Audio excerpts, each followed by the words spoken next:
Hi, we are at Pro Beauty in London's Excel, very busy on day 2, and I'm here on the Exuvient stand with Lorna, who heads up Exuvient and Neostrata, and we want to talk a little bit about where aesthetic skincare kind of fits in for the real woman today and why it stands out from more of the kind of sort of mass market spa stuff you can get on the high street. So Lorna, welcome. Thank you. So first of all, tell me about your background, because you've been in the industry a long time, like me.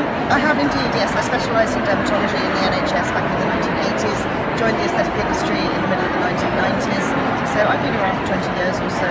Excellent. And now head up Exuviance and Neostrata in the UK. Fabulous. So why would a customer come to Exuviance versus, when you look at a lot of mass market skincare and kind of salon stuff, it's moving towards the kind of aesthetic, glycolic kind of idea. What are they going to get from a brand like Exuviance and Neostrata versus these kind of ones that are joining in the kind of gang? I think the critical thing is that the consumer today is savvy. They want to understand their skincare, they want to see some science behind it, and we're bored of hearing the word clinically proven, medical based. It doesn't actually mean an awful lot. Yeah. So people are starting to understand that you can go and look at clinical studies, that actual evidence that's peer reviewed.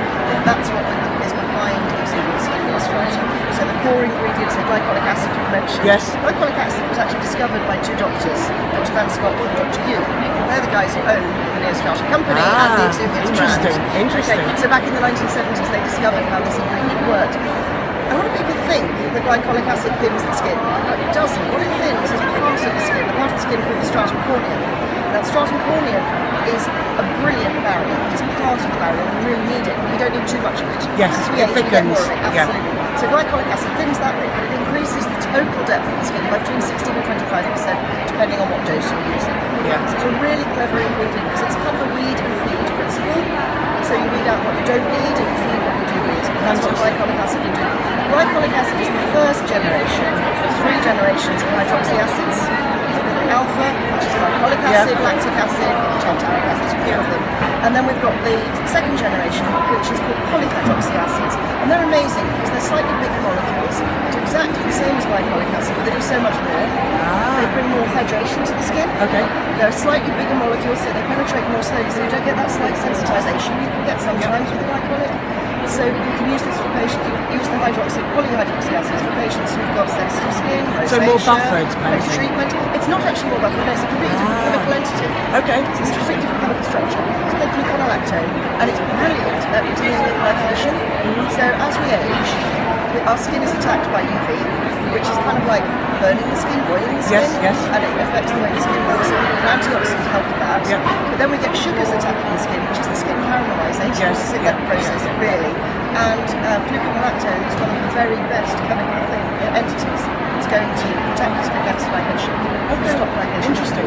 And then you've got the third generation, lacto and maltobionic acids, which are even stronger in their antioxidant properties, so they're really, really good broad spectrum antioxidants. They also inhibit the enzymes that break down collagen and elastin. So you can build new collagen, build new elastin in the skin. We've got amazing biopsy studies that show what actually is happening in the skin.